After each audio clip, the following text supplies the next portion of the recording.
From 1946 through 1961, the United States Lawn Tennis Association's National Interscholastic Championships were held on the courts of the University of Virginia in Charlottesville.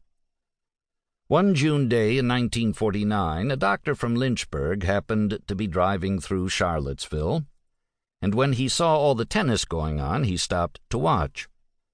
The high quality of the play, these were the best high school and prep school players in the United States, impressed him almost to the point of melancholy. Before he left, he went up to the referee of the matches and introduced himself, Robert Walter Johnson, M.D.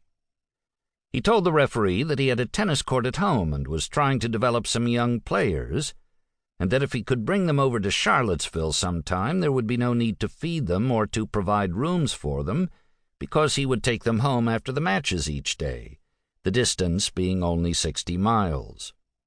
Having said all that, Dr. Johnson asked the referee, E.T. Penzold of Norfolk, what might be done to get the Lynchburg boys into the Charlottesville tournament. "Fill out an application," said Penzold. "Just give me your address and I'll send you one this winter."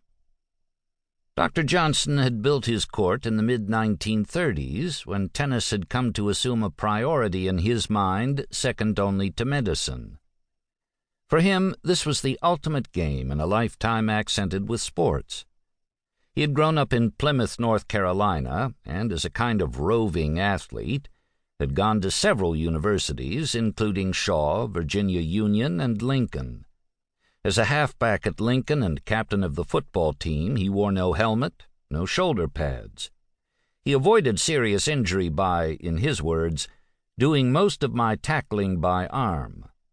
He was known as Whirlwind Johnson, and he became the highest-scoring player in the records of the Colored Intercollegiate Athletic Association.